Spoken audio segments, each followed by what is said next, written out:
What's going on, everybody? Welcome back to my channel once again. Appreciate you for being here. You know, there's a question that has come up in a lot of our lives. I'm sure we've all asked it at least one time or another. And that question is, what is my purpose? What does God want me to do with my life? Why am I here? And it's okay, because it's a normal question to ask. And that brings us to the question, what is God's will for my life? I can just summarize right now what God's will is for you. God's will for your life is a glorification of his kingdom and the salvation and the sanctification of his children through his son, Jesus Christ. That's God's will for your life. For his kingdom to be glorified and for all of his children to be saved, to have salvation and have sanctification through his son, Jesus Christ. That's God's will. What does that mean for you? It means that the things that you want to accomplish in your life, be it starting a business, be it getting a high-paying position, be it becoming a counselor or a minister, or becoming an actor, or becoming a musical artist, or becoming a world-renowned chef, whatever it is, your purpose is attached to God's will. It's not outside of God's will for you to have the goals and the visions and the desires that you have, because God gave you the vision to begin with. And you can still glorify God through your visions, through your professions. You don't have to be a minister to glorify God. You don't have to be a preacher to glorify God. You can glorify God as a musical artist. You can glorify God as a YouTuber. You can glorify God as a business owner. You can glorify God as a writer. There are so many ways you can glorify God without being a minister. How do you do that? By how you love one another, by how you treat people. Are you someone who's generous? Are you a giver? Are you someone who's an encourager? Do you inspire people? Do you motivate people? These are things that are glorification to the Father, because you're still using your gifts to glorify God. God said in his word that you will prove and show yourself as his children by how you treat your brother here on earth.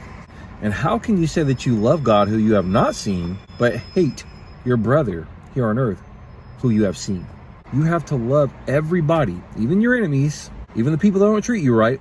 You have to love them as well and pray for them. When Jesus was hanging on the cross, he could have smite down everybody that was cursing at him, that were beating him, that were hanging him on the cross.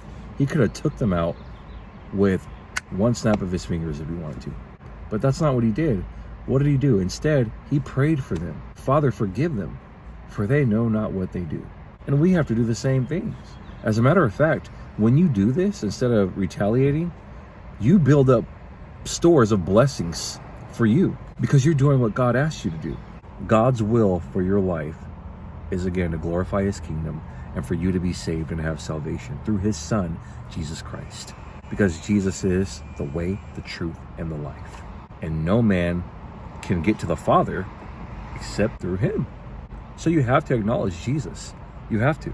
So guys, I want you to take a deep breath, exhale, and know that for you to be doing God's will is to be doing the things that he asked you for, which he makes pretty plain. It's not some Rubik's Cube that you have to guess, like, man, what is my will? Now, you might ask that about what you want to do with your life. Maybe you want to be a writer. Maybe you want to be a daycare provider. I don't know, but you do.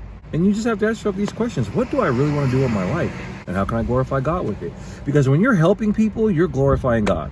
When you show love to people, you're glorifying God. When you pray for people, you're glorifying God. When you treat people with love and kindness, even when they don't deserve it, you're glorifying God. God's will is for you to have an abundant life. God's will is not only for you to have life, but for you to have life more abundantly. He wants you to have and live an abundant life while you're here, because he's such a good God and a loving God. If anybody feels that God is out to smite them or punish them every single time they do something wrong, you've got the wrong viewpoint of God, my friend. God is so just, and he's so merciful, and he's so loving, and he's full of grace. And he gives us so many chances, more than we deserve, because he just wants us to get it right. And he doesn't want to punish us because he loves us that much. God's will is for you to glorify his kingdom, to be saved, and to live a life of absolute abundance. And that is God's will for you in your life. Thank you for watching this video. Hope you got something out of it, guys. If you haven't done so already, drop me a thumbs up. Subscribe to the channel and hit the bell icon so you don't miss out on any videos that I upload to the channel. Make sure you share this video with a friend. Share it on your Facebook, maybe on your Instagram or your Twitter, X, whatever you have. So that way more people can see this message and know that my channel is here in the YouTube universe. And as usual, I love you guys. God bless you. And I'll see you guys in the next video. Peace.